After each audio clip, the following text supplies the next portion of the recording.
All right, guys, so now we're going to work on our first degree black belt form. The name of this form is Po-Eun. Now, this form is to be executed with some speed, but we want to make sure that you don't do it too fast that you can't see the moves. Now, Mr. Core is going to do it about half speed, and so that way I can talk and explain what the moves are going to be doing. So don't do it the speed that he's doing it.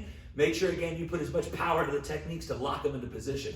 All right, so get ready to stand, sir. So his hands come up to the same exact position for the as you did with Kwang Gae, as you're going to do with Po-Eun. So again, he's going to start out. He steps his foot out to the side as he does a double out of forward block. Step right there, sir.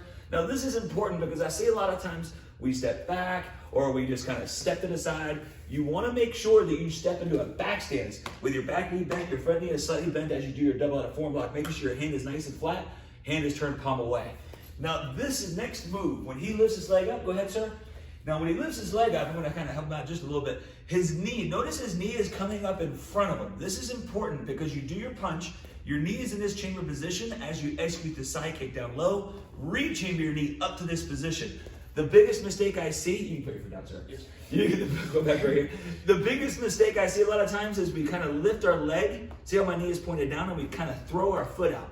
You want to make sure you chamber, extend, re-chamber, and then set it down to do the next technique. That's going to be super important. Just as you're doing a regular side kick where your leg is chambered up as you kick out, you want to make sure it's chambered, extend, chamber, and then set it down to do the next technique. Okay, here, so go ahead, lift it up. So again, he executes the punch, side kick, re-chamber, sets it down. Notice the timing. As soon as he set his foot down, that's when his knife hand strike happened.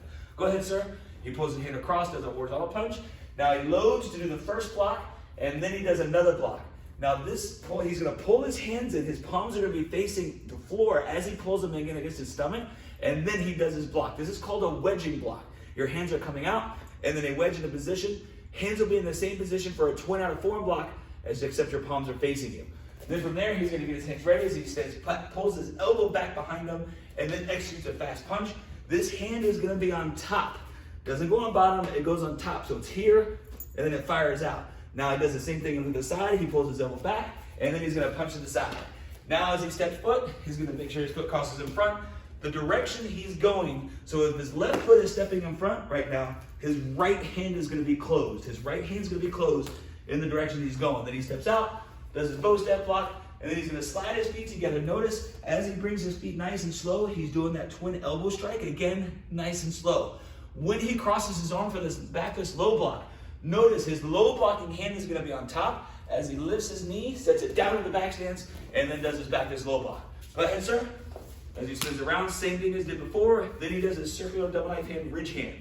And so his hands are going to be turned over. Hand is turned over. This palm is up as his hands come down. Both palms are facing each other, so that way your hands can rotate around to do your next block. Boom, he looks. Same thing the other side. The best part about this form, it repeats. You do the first side, then you do the same thing on the opposite side. So again, he'll lift his leg, he does his punch, side kick, re-chamber, knife hand, horizontal punch, and he keeps going. Go ahead, sir. His block, pulls in, good, punch, and then start right there. So again, now you notice the speed in which he was executing those techniques. That's the speed that we want to make sure that you're doing your punches and your blocks. Pull it in and then block it. Locks into position. Excellent job. Go ahead, sir. Keep going. Circles around, steps out. Then he goes nice and slow as he pulls his elbows back, making sure he crosses his back low blocking hand on top as he does his backwards low block. Steps around, and then he steps forward and does a double over ridge hand. Now this is going to be important. Again, when you go from this position and you step out, so if I'm here from this position, when I step, I want to make sure my hands come around to where my palms are facing each other. My palms are facing each other, so that way this hand can rotate up, this hand can rotate down. So again, as you're bringing them around, your palms are facing each other, so your hands can rotate, because that's going to be important. Go back to ready stance, sir. Because you want to make sure that you have that twist. Just like every move in Taekwondo that we're doing, it has to have that twist. All right, so again, that's your first degree black belt form, Po-Eun.